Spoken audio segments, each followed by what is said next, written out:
Next, we'll be looking at the schedules of the Indian Constitution. So, right now there are 12 schedules in the Indian Constitution, whereas earlier, in 1950, there were only 8 schedules. ठीक है. So, इसके लिए भी we have created a mnemonic. मतलब ये I have taken it from the internet itself. The mnemonic is Tears of Old PM.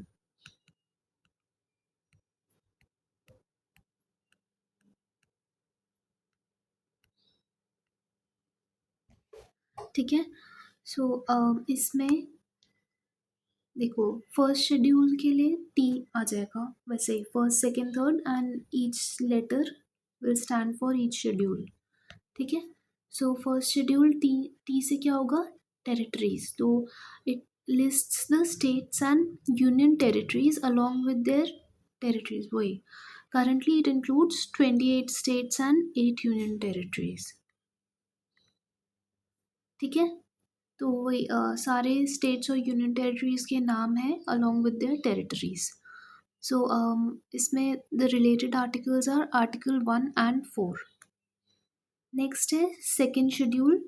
So second schedule में E आता है, टीयर्स का टी.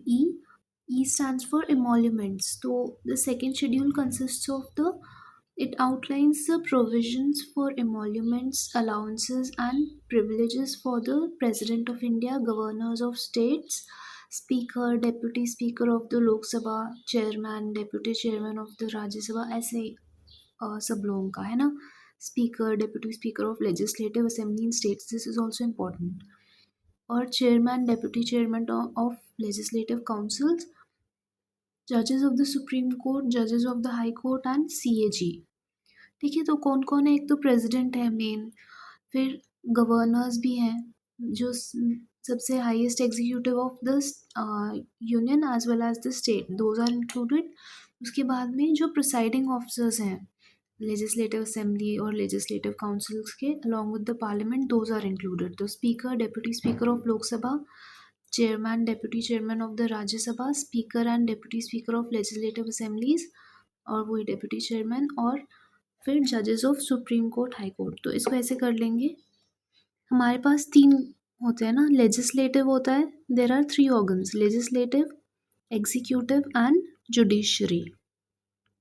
ठीक है. तो तीनों में से जो इम्पोर्टेंट फंक्शनरीज हैं उनके emoluments are included in the second schedule. ठीक है. तो एग्जीक्यूटिव में कौन कौन है? जो मेन, एक तो प्रेसिडेंट का इंक्लूडेड है as well as the governors of the states. ठीक है. ये मेन एग्जीक्यूटिव के हो गए. Then apart from that legislature के टर्म्स में कौन कौन इंक्लूडेड है? जो प्रिसाइडिंग ऑफिसर्स हैं सारे.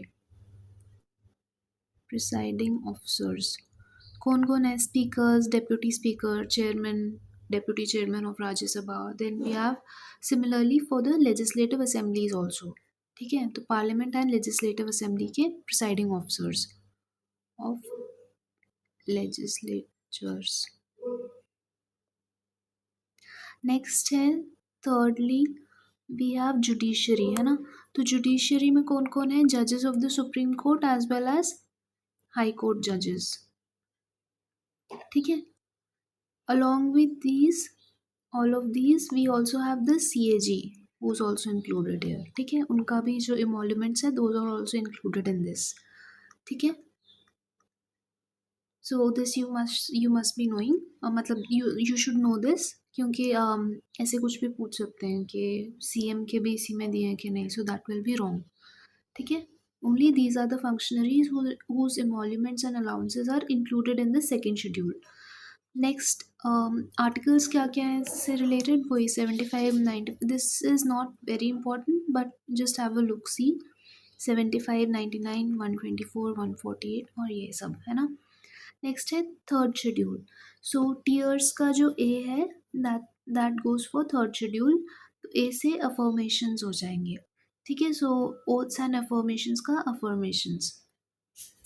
So it provides forms of oaths or affirmations for union and state ministers. ठीक है. It candidates for election to the parliament and state legislature. members of parliament and state legislature, judges of the Supreme Court and High Courts, CAG.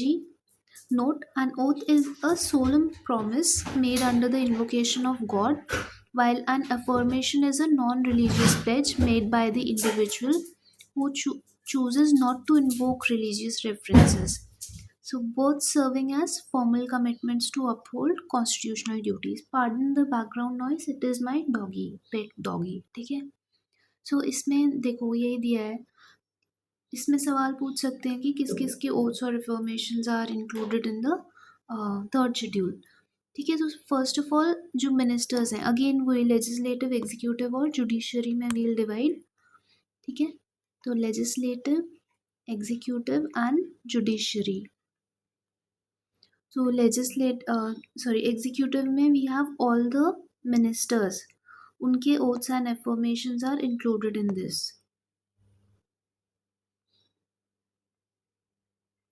Both union as well as the state. ठीक है. Then उसके बाद में क्या है, जो legislature है उसमें सारे ही MP MLA सबका है ना, MPs और MLAs, उनके oaths और affirmations are included in this. ठीक है. Then जुडिशरी के साइड से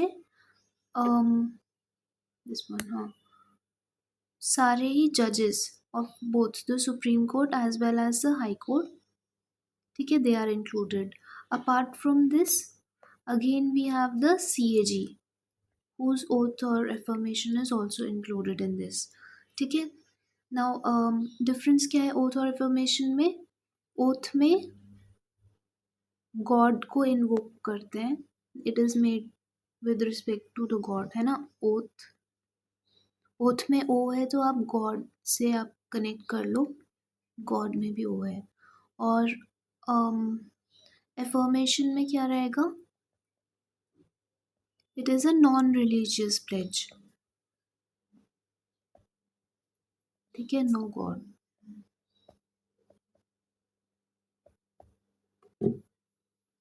ठीक है. It is more secular as compare to an oath. ठीक है.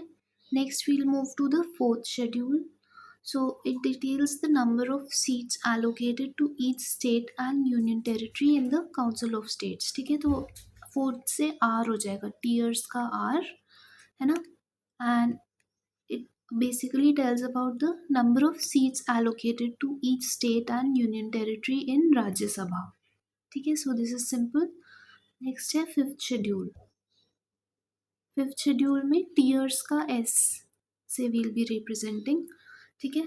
तो इसमें it provides for the administration of scheduled areas in certain states. Scheduled areas से रिलेटेड है. ठीक है. और इसका corresponding article is article 244. ठीक है. Then sixth schedule, it focuses on administering tribal areas in the state of Assam, Meghalaya, Tripura and Mizoram. ठीक है. तो AMTM करके हम लर्न करते हैं. देखो फिफ्थ शेड्यूल क्या है, for the administration of scheduled areas in certain states. ठीक है. बाकी जो बचे हुए हैं वो सिक्स शेड्यूल में आ जाते हैं. उसका हम ओ से रिप्रेजेंट कर रहे हैं. टीयर्स ऑफ के it focuses on administering tribal areas in the states of Assam, Meghalaya, Tripura and Mizoram. तो ओ अदर शेड्यूल्ड एरियाज यहाँ पे रहेंगे. मेन जो शेड्यूल्ड एरियाज हैं those are in the fifth schedule. ठीक है. उसको एस से, और सिक्स शेड्यूल ओ मतलब अदर शेड्यूल्ड एरियाज. ठीक है. And you have to learn कौन सा स्टेट्स है उसके लिए AMTM या ATMM. ATM होता है ना, एनी टाइम मनी, या ऑटोमेटेड टेलर मशीन, है ना. ATMM कर लो. सो असम, मेघालय, त्रिपुरा, मिजोरम. ठीक है. इसको आप उससे मत कंफ्यूज करना, मणिपुर से मत कंफ्यूज करना. ठीक है. इसमें असम, मेघालय, त्रिपुरा एंड मिजोरम है, मणिपुर नहीं है. ठीक है. मणिपुर वो उससे लिंक कर लो, वहाँ पे बहुत सारा राइट्स वगैरह हुए थे थोड़े मंथ्स बैक, और अभी भी the situation is quite sombre situation है, इट्स नॉट वेरी नाइस। ठीक है, next we move on to the seventh schedule. It contains of three lists for legislative authority: union list, state list and concurrent list. ठीक है, तो ये federal structure के around है. So we represented with F. Tears of का जो F है वो फेडरल स्ट्रक्चर के बारे में दिया है सेवन शेड्यूल में. तो जो तीन लिस्ट होती है ना, union list, state list and concurrent list, those are included in this. ठीक है, वो ये दिया है. we'll read about these later in an upcoming chapter. वो जो सेंटर स्टेट रिलेशन है उसमें अच्छे से पढ़ेंगे इसको. ठीक है, next we'll move on to the eighth schedule. So eighth schedule is regarding official languages. ठीक है, उसको O से रिप्रेजेंट किया है, official languages. Tears of old PM के O से रिप्रेजेंट किया है इसको. ठीक है, so it lists the recognised languages in India. So originally there were only 14 languages. However, now it contains 22 languages. ठीक है, लैंग्वेजेस कौन से हैं? तो आसामीज़ है, असम का. बंगाल का बंगाली. बोडो अगेन वहीं नॉर्थ ईस्ट का ही रहता है. बोडो, खासी, जयंतिया, ये सब सुना होगा आपने. ट्राइब्स होते हैं मेघालय वाली साइड में, है ना, वहाँ से है बोडो. देन डोगरी. डोगरी शायद नॉर्थ इंडिया, डोगरी वहाँ जम्मू कश्मीर साइड का है शायद, I am not very sure. ठीक है, उसके बाद में वी हैव गुजराती. हाँ, जम्मू कश्मीर, हिमाचल प्रदेश, पंजाब, यहाँ पे डोगरी लैंग्वेज यूज़ करते हैं. ठीक है, then we have Gujarati for Gujarat. Hindi पूरे इंडिया में है, मतलब नॉर्थ इंडिया. फिर Kannada for Karnataka. Kashmir again Jammu Kashmir. Konkani is Goa, है ना. मैथिली, मैथिली बिहार साइड बोलते हैं, है ना. Then Malayalam is Kerala. Manipuri Manipur. Marathi Maharashtra. Nepali is in Nepal. So remember this. हमें लगेगा कि नहीं नेपाली क्यों होगी हमारे शेड्यूल में, है ना, बट एट शेड्यूल में, but it is also there. ठीक है, even Nepali is in the 8th schedule. Then Odia from Orissa. Punjabi Punjab. Sanskrit again Sanskrit. As such कहीं नहीं बोलते, but it is considered to be a mother language, है ना. So Sanskrit is also important. Then we have Santhali. So ये tribal areas of Jharkhand में, जहाँ तक मेरे को पता है, वहाँ पे बोलते हैं संथाली लैंग्वेज. हाँ, वही Jharkhand, West Bengal, Odisha, Bihar. So tribal belt है ना वहाँ पे. ठीक है, then we have Sindhi. Sindh, even though Sindh is in Pakistan, but still we have Sindhi because a considerably large community exists in India. ठीक है, तो Sindhi is also included. Then we have Tamil from Tamil Nadu, and then Telugu. Telugu Telangana. Urdu again Urdu किसी भी region से related नहीं है, but rather it is related to a community. ठीक है, और इवन यूपी में भी थोड़ा उर्दू वगैरह चलता है. ठीक है, then Sindhi was added by the 21st constitutional amendment act of 1967. ठीक है, and after that Konkani, Manipuri and Nepali were added via the 71st Constitutional Amendment 1992. Bodo, Dongri, Maithili and Santhali were added by the 92nd Constitutional Amendment of 2003. And Oriya was renamed as Odia by the 96th Constitutional Amendment. ठीक है, तो हमने क्या पढ़ा था? Originally in the original constitution there were only 14 languages, after which these languages were added. तो 15 क्या हो जाएगा? सिंधी लैंग्वेज, है ना. 15 विल बी दिस. 16, 17, 18. ठीक है, 19, 20, 21 एंड 22. ठीक है, सो 22 लैंग्वेजेस 90 सेकेंड अमेंडमेंट तक सारे ऐड हो गए थे. However in 2011, Oriya, which was originally included in the original constitution as well, its name was changed to Odia. ठीक है, So again, this is very important. This has already been asked in UPSC 2024. ठीक है, तो फिर से भी पूछ सकते हैं कई बार साइमल्टेनियस ईयर्स में भी the same question has been asked. ठीक है, सो 21st कॉन्स्टिट्यूशनल अमेंडमेंट इम्पॉर्टेंट है, 71st और 92nd एंड 96th. ठीक है, all of these are related to official languages. So सबसे पहले 21st में कौन सा है, सिंधी. तो Sindhi language 21st constitutional amendment से ऐड हुई थी. ठीक है, then we had Konkani, Manipuri और Nepali for 71st constitutional amendment. Then Bodo, Dogri, Maithili और Santhali were added by the 92nd constitutional amendment. और फिर 96. तो इसको लर्न कैसे करेंगे हम लोग, देखो ऐसे एक कुछ भी पैटर्न बना सकते हैं हम लोग, है ना. सो सबसे पहले 21, उसके बाद 50 ऐड कर दिया तो 71, और फिर और 20 ऐड कर दिया तो 91. 21 ऐड कर, 91 की जगह 92. ठीक है, तो तीनों ही ऑड नंबर्स हैं, ऑड नहीं मतलब वो कर सकते हैं कि 21, 91, 71 और 91. ठीक है, ये लर्न हो जाएगा. सो 91 को आप 92 कर लेना. ठीक है, और 92 और एक और 96 फॉर द ओडिया. ठीक है, और 21 कौन से ईयर में था, 1967. देन 71 वॉज इन 1992 और 92nd अमेंडमेंट वॉज इन 2003. ठीक है, लैंग्वेजेस लर्न कर लेते हैं. सबसे पहले सिंधी ऐड कर लिया था बिकॉज देखो आपको पता होगा कि सिंधी पॉपुलेशन काफ़ी सारी it had migrated from Pakistan to India. ठीक है, so they had to be recognized, that is why 1967 itself they were recognized, मतलब Sindhi was added as an official language.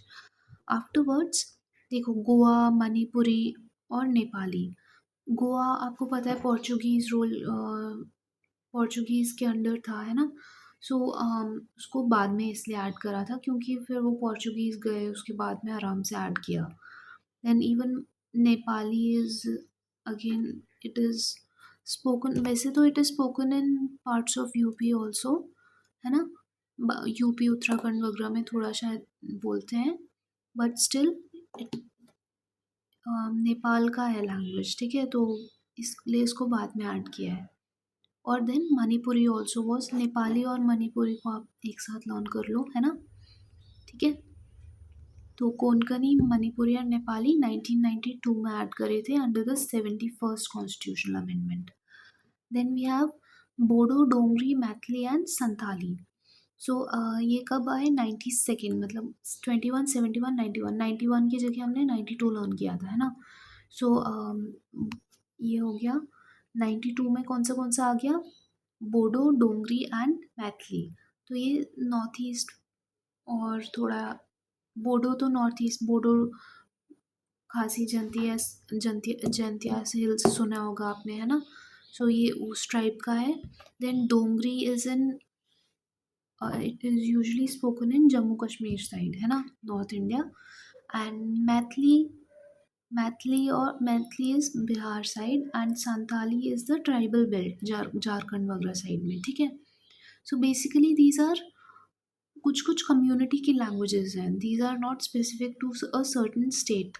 ठीक है, जो स्टेट स्पेसिफिक है यू माइट बी सीइंग कि they were included in the original constitution itself, whereas ये जो community specific हैं they were included later on. ठीक है, तो ये जो बिल्कुल ही ट्राइब्स की हैं, बोडो, डोंगरी, डोंगरी तो हाँ Dogri, Maithili, Santhali, these were added later on in 90 via the 92nd constitutional amendment of 2003. ठीक है, और ओडिया जो है, ओडिया का बस नाम चेंज किया था 96 कॉन्स्टिट्यूशनल अमेंडमेंट ऑफ 2011 में. ठीक है, तो उनका as such it was present in the original constitution as well.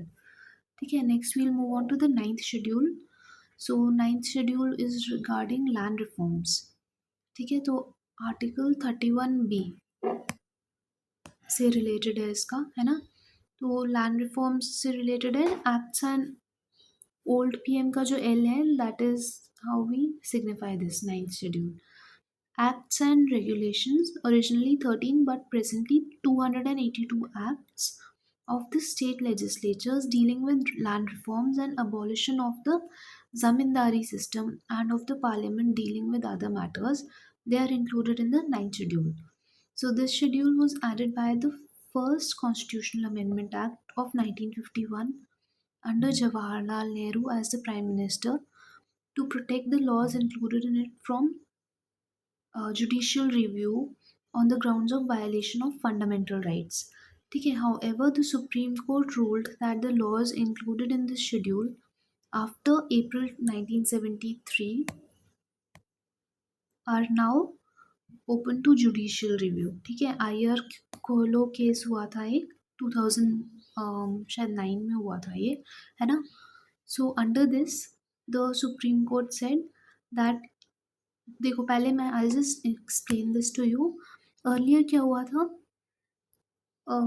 Land reorganisation करना पड़ा था because there was a lot of inequality in our country, है ना, lot of inequality. So vast tracts of land were in owned by a single zamindar. ठीक है, वो पूरा पूरा बड़ा बड़ा लैंड ओन करते थे at the time of independence. Vast tracts of land were owned by them.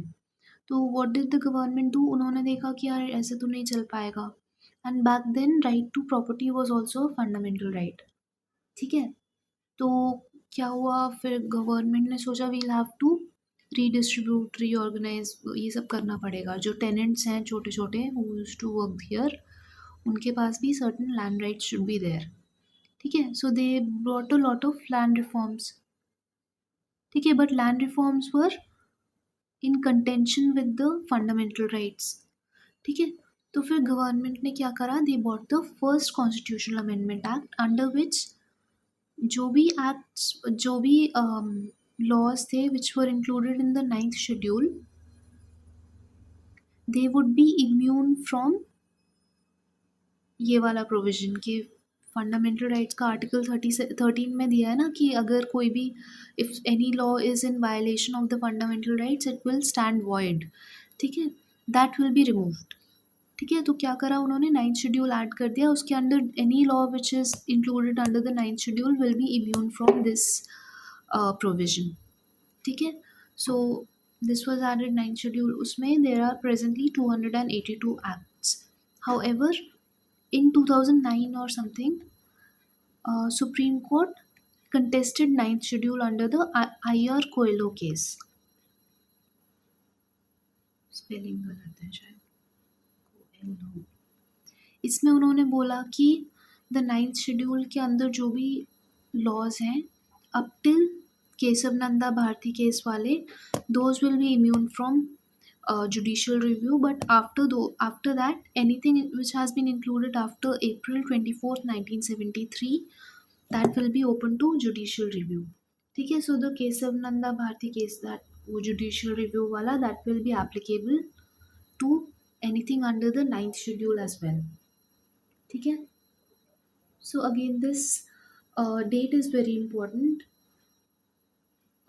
April 24th 1973 इस दिन क्या हुआ था, वो एक Kesavananda Bharati case under which बोल दिया गया था कि एवरीथिंग इज अंडर वही basic structure of the constitution, judicial review, इस सब के ऊपर था, है ना. ठीक है, तो वही डेट मान ली गई IR कोयलो केस में भी कि anything which has been included after the Kesavananda Bharati judgement, that will be open for judicial review, whereas anything before that will not be open for judicial review. ठीक है, तो ninth schedule was brought under the judicial review का जो jurisdiction होता है उसमें इसको भी ले आए थे. ठीक है, so the date is very important, April 24th 1973. इसको लर्न कैसे करेंगे हम लोग, अप्रैल में अप्रैल फूल होता है ना, वैसे कुछ भी करके लिंक कर लो, है ना. तो अप्रैल फूल, तो ऐसे सोचो कि सुप्रीम कोर्ट बोल रहा है गवर्नमेंट को कि गवर्नमेंट ऐसे मन मर्जी करके अमेंडमेंट करते जा रहा था ना, तो ऐसे supreme court is reprimanding the government कि do you think we are fools. ठीक है, तो वैसे करके लर्न कर लो कि अप्रैल में हुआ था ये, है ना, reprimanding द गवर्नमेंट।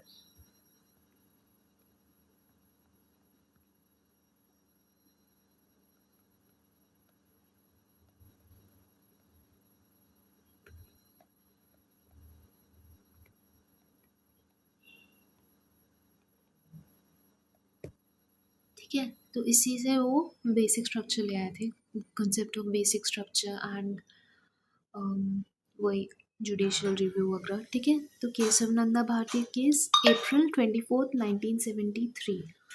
ईयर कैसे लर्न करेंगे, ये वो उनका टाइम है ना, इंदिरा गांधी उनका टाइम है ये। ठीक है, तो 1973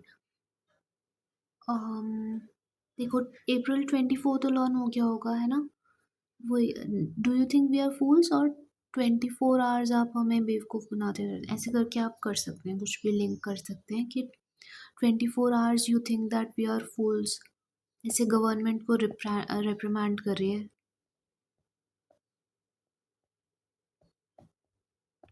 ठीक है, तो ऐसे लर्न कर लो, तो अप्रैल 24 और 1973, ये 74 की जगह 73 कर दिया। ठीक है, this is how you can learn this. Then we'll move on to the next one, 10th schedule. So it contains provisions regarding the disqualification of parliament and state legislature members on the grounds of defection. ठीक है, so it is also known as the anti-defection law, and this was added via the 52nd constitutional amendment of 1985. So again, this is very important. ठीक है, तो anti defection law 10th schedule, और इसका हम लोग D से represent करते हैं, टीयर्स ऑफ ओल्ड पीएम की, ओल्ड का डी। ठीक है, तो एंटी डिफेक्शन लॉ और ये दोनों चीज़ें लर्न करनी ज़रूरी है, 52nd अमेंडमेंट एंड 1985।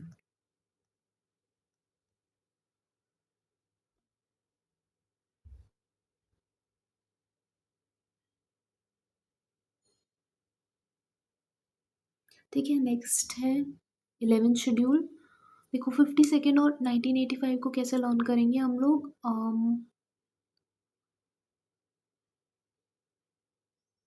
से लर्न कर लो, जैसे 25 ईयर्स किसका एज है, 25 years is the minimum age for Lok Sabha और Rajya Sabha. Wait let me confirm.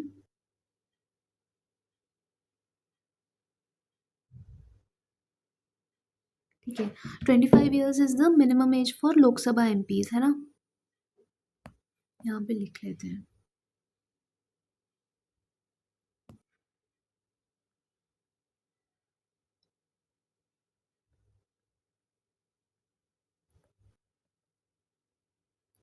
ठीक है, तो उसी का रिवर्स 52 की एज पे जो एमपीज होते हैं दे स्टार्ट डिफेक्टिंग, मतलब पार्टी चेंज करके इधर चले गए उधर चले गए। ठीक है, तो ऐसे लर्न कर लो, link this is just a memory aid which I am giving you.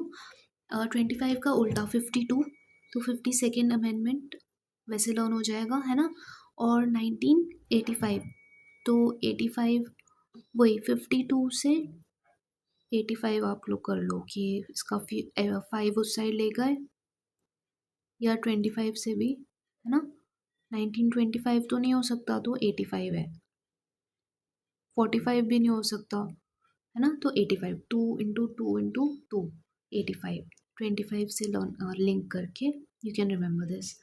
ठीक है, नेक्स्ट 11th शेड्यूल देख लेते हैं। It was added by the 73rd, ये तो पता होगा, I don't think you will require any learning aid for remembering this. 73rd and the 74th amendment act किसके लिए थे, लोकल सेल्फ गवर्नमेंट्स के लिए, है ना, तो ये ऐसे ही लर्न हो जाएगा। 11th schedule was added via the 73rd Amendment 1992, detailing the powers, authority, and responsibilities of the panchayats.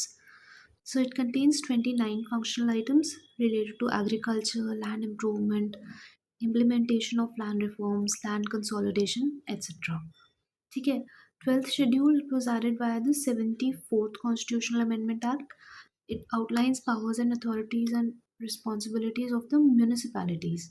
So it contains 18 functional items, जैसे urban planning, including town planning, ये सब चीज़ें है ना. सो अगेन इसमें इम्पोर्टेंट क्या है, दीज नंबर्स. 73rd और 74th तो आपको पता ही होगा. I don't think you will require any learning aid for this.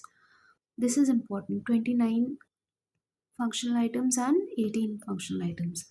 ठीक है, तो इसको हम लोग कैसे लर्न करेंगे, इसको we'll link them to the mnemonic itself. ठीक है, तो mnemonic क्या था, टीयर्स ऑफ ओल्ड पीएम, और पीएम से पंचायत एंड म्यूनिसिपैलिटीज हमने लिंक किया था. ठीक है, पी को ही अगर हम ऐसे उल्टा लिख देते हैं ना, तो 9 बन जाता है. ठीक है, तो उससे 29 you will be able to remember this. ठीक है, और अपार्ट फ्रॉम दैट जो एम है, एम को अगर हम इफ़ वी रोटेट इट तो ऐसा बन जाएगा, और उसके आगे भी ऐसे ऐड कर देंगे तो 8 बन जाता है, तो 18 में से लर्न हो जाएगा. ठीक है, so this is how you can link things and remember. So next we'll move on to